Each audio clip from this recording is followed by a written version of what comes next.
I'm on. All right, I've just spotted 3. That is amazing.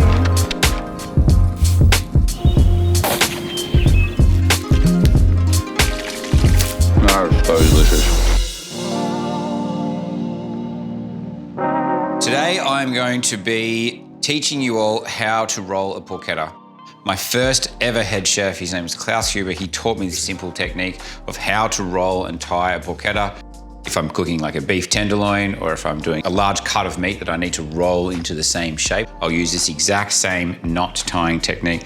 Very, very simple and very, very effective. So one of the core skills that I'm going to be teaching you is how to make a crispy outer edge of a porchetta. So a porchetta is an Italian name for a rolled pork. We're going to line this with fennel, chili, some sage, and some fresh garlic. Plenty of olive oil. We're just going to make a paste, smear that all over it, gently cook the pork overnight. And that's going to take care of the center of the meat. So that'll be at 90 degrees or 95 degrees, and we'll cook that for 10 to 12 hours straight. And all of this meat here will render and become extremely soft. And then tomorrow when we want to use this, we crank the oven up. We're going to focus on the skin.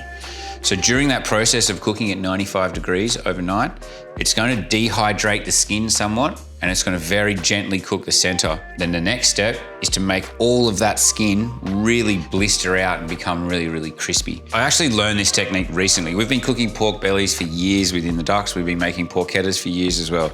Recently, we had a chef that came and worked with us. His name is Michael LaBrooy. Honestly, it blew my socks off. I was like, this is a fantastic result and extremely fail-safe. So that's why I've decided to choose this dish for you today.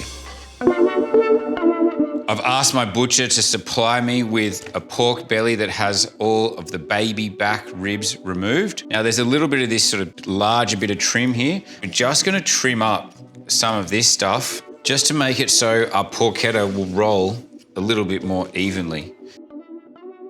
Very, very simple. We're just gonna make our marinade here. While this meat is slow cooking overnight, I'd like to infuse as much flavor into it as possible.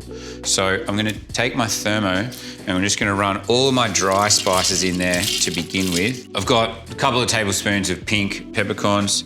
I'm just gonna run 2 sort of big pinches of flaked chili, 3 tablespoons of fennel, and then I'm just gonna use some of the Ducks rosemary salt that we use. So a nice high quality flake salt, and this has been infused with a huge amount of rosemary. Give that a zip.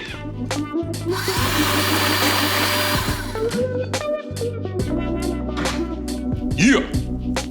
That is what we're looking for. It's still got a little bit of body to it, but it's still broken down enough that we can chew on it and bite it and it's not going to be offensive.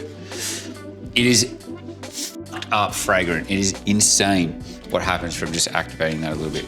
So now I'm going to add my fresh ingredients. So I'm just basically using a 3/4 bunch of sage. I love a bit of sage. And then here we are again, guys. We're just going to peel some garlic.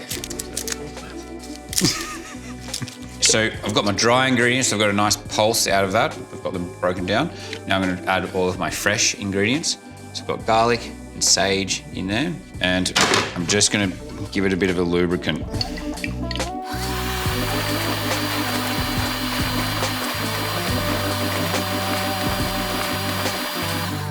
Okay, this is what I'm looking for.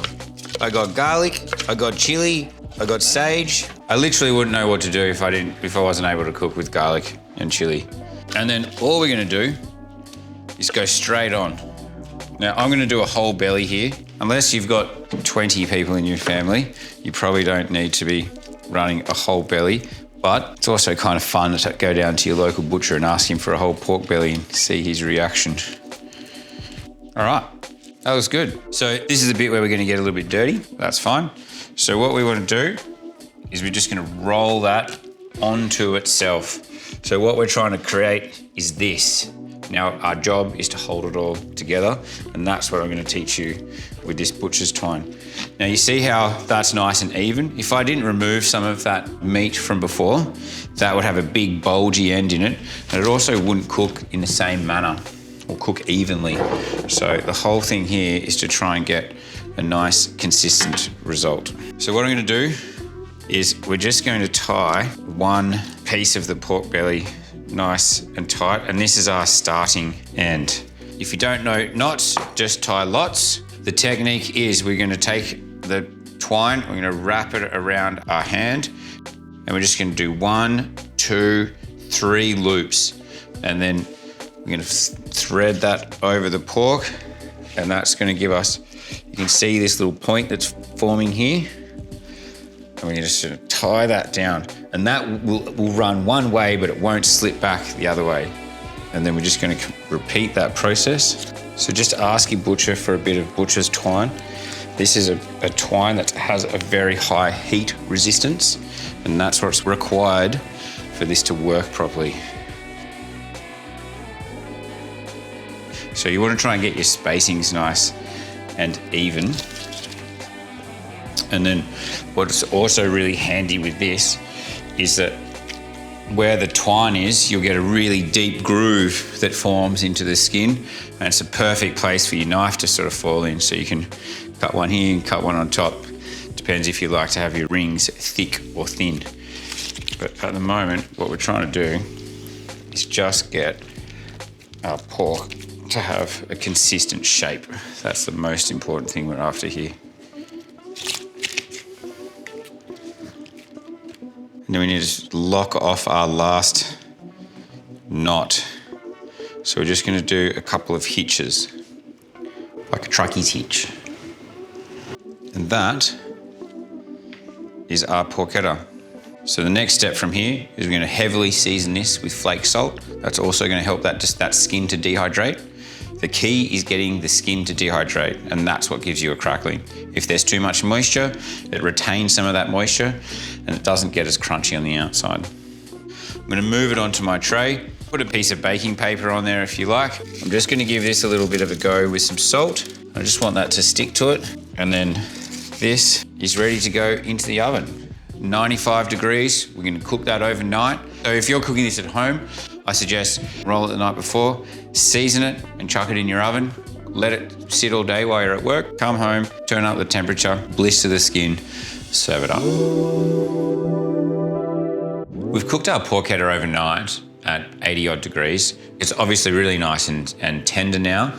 So I'm just going to show you what that looks like.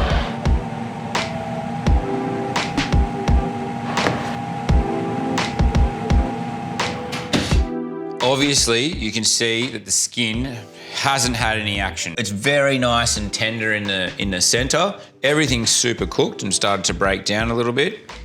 My skin, however, doesn't have any of the crackling that we're after. So I'm just gonna set that in there for a little bit longer. We're gonna make a parsnip puree and a little apple and beetroot salad to go with it. And then we'll give this porchetta a real blister in the oven. Crank it up as high as it goes. That should all blister out. And we'll make a little bit of a sauce out of these pan juices. And we've got ourselves a meal.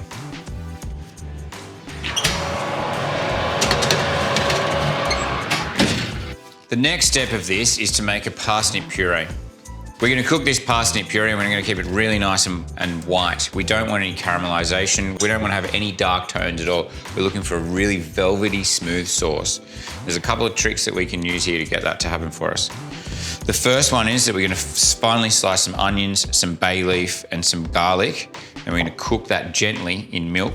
But we also need to remove the center husk part of the parsnips, and then that's going to eradicate any of that really fibrous texture. Then we're going to give it a good flogging in the Thermomix, and that's really going to smooth it up.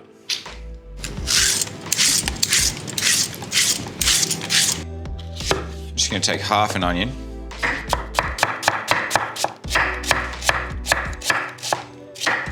Finely sliced. Same with our garlic. That goes in. We'll just use one. We're going to use 2 little bay leaves there. We're not going to break those up. We're going to remove those so we don't have any color. And then here is what we're going to do. You see this bit here? We're getting rid of that. We don't want any of that stuff in there. That's going to create a mixture that isn't super velvety. So we're going to cut the whole thing into quarters, and we're just going to remove that hard stuff.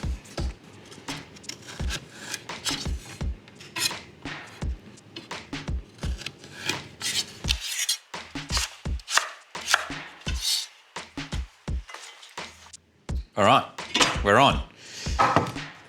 So this is probably gonna need about 600, 700 mils of milk to get it so everything's covered. Just use the milk until your parsnips are covered. That's all we're looking for here. Now we're gonna make one more little piece. We're gonna make something that's called a cartouche. It's gonna be like a little parchment paper top over this so a skin doesn't form. And I'll show you a little trick with that. So take your parchment paper, fold it in half, and then from the center here, you're just gonna make little triangles.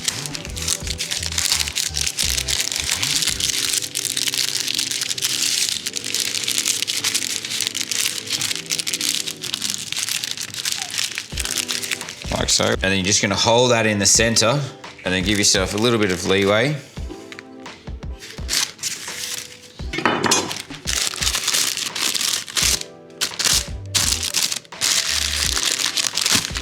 Like that. Just made a square into a circle. And we're just gonna cover that over the top. We're gonna throw this onto a low heat. The caveat is we're gonna cook it until it's soft. Alongside our porchetta, I'm gonna make today a really fresh, vibrant, raw beetroot and Granny Smith apple salad. The Granny Smith apple obviously brings a lot of acidity and crunch to the salad. A little bit of red onion, some mint, some parsley, and we're gonna sweeten that salad up with some finely sliced julienne dates. This is another one of those salads where we need to show off a little bit of our knife skills. I use a Japanese mandolin because they keep a wonderful edge and I can get a very, very consistent slice when I'm running my julienne. The other thing I like to do is have a nice sharp knife. So just give that a couple of runs on your steel and then you'll be able to get some nice, firm, crisp edges. Get the dirty ones out of the way first, and that's gonna be the beetroot. I've intentionally left the end of my beetroot on because I appreciate the tips of my fingers. This little tool here is razor sharp. If you're not careful, you can lose the end of your digits. So just be mindful of that. Take it slowly if you don't feel confident. But I'm using this to get a nice little grip onto it.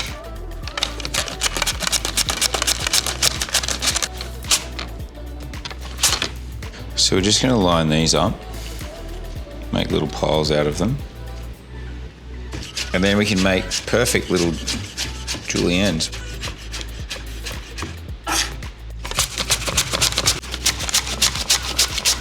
Use the apple first. Cut your little batons.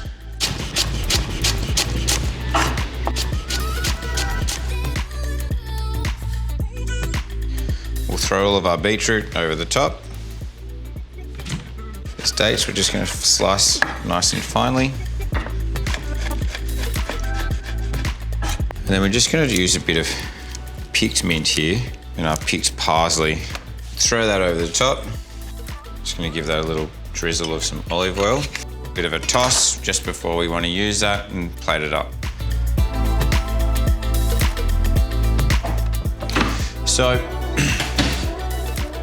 we're just taking that out of the oven now. We're just going to brush that using some of the fat that's already existing on the porchetta, like that's rendered out of the porchetta. We're just going to brush that over the skin. That's going to help us to be a little bit of a medium to help to blister this skin up. And then I'm really going to give it a nudge with the salt.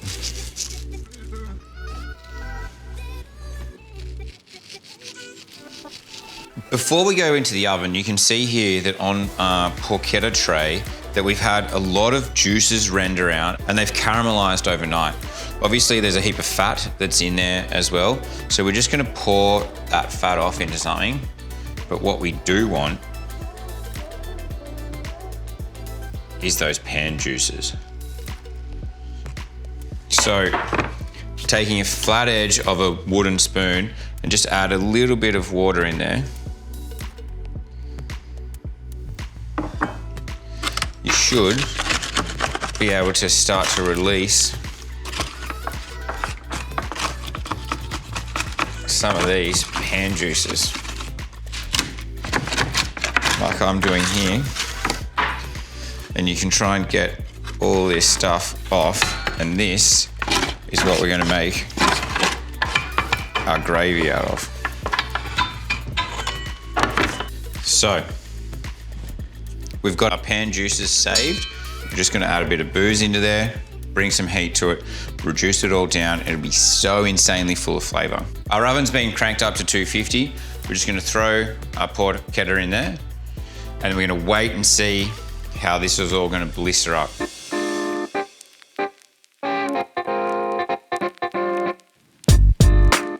Righto.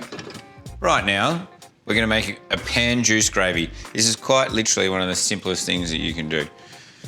If you've got a bit of white wine, use that. If you've got a bit of red wine, use that. Like, I'm just going to use what I have in the house.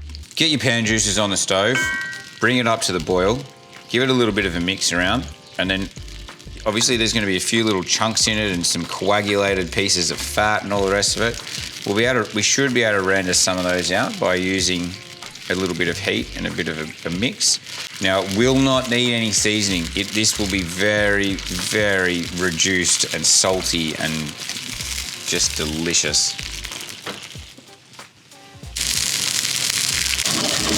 One of the reasons why it's really important to get rid of that, as much of that fat as you can. You see how on the edges here we're starting to see some splitting? That's why we get rid of that fat. Oh, like, it's amazing the fragrance that comes off that. It's like caramelized meat and red wine. It is delish. So, because we've got to show off a little bit, we're going to strain this so we get a nicer mix. And that, my friends, is a pan juice, a little bit of gravy. Fuck, it's so yum. Just remove your cartouche, and you can see that our parsnips are beautiful and soft and blonde, and all we need to do is remove these couple of pieces of bay leaf. Oh, these parsnips go beautiful and sweet. We're just going to give this a little bit of a blitz in our Thermomix, and I'm pretty confident that we can use all of that. Don't worry about those little congealy bits here.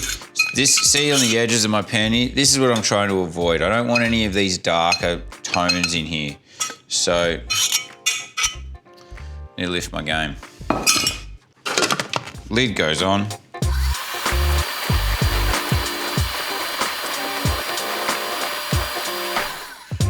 Let's have a look at that. Oh! Look at that. Like, seriously, look at that. Do you see that? That. I haven't even seasoned that. That is sensational. It's literally, that's sex on a spoon right there.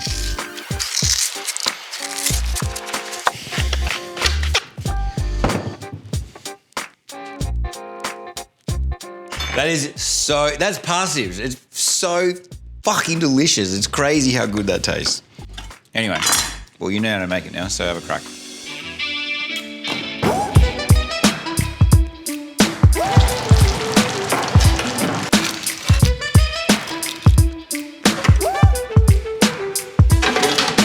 I've got some nice blistering here, and we're just gonna take our chef's knife here. We're going to cut away some of the string. And you see where the ties that we've made have made a nice little groove where would be a perfect portion. All right, moment of truth.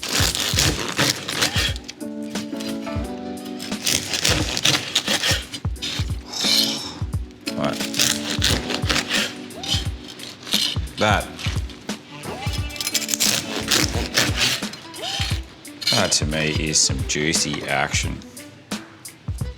So let's plate one of these up. We've got our parsnip puree here.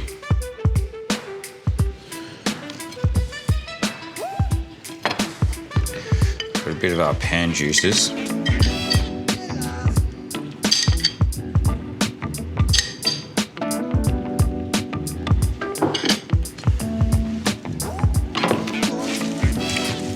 Just going to give our little date salad a mix. And then we're just going to do a little date salad there. That's us.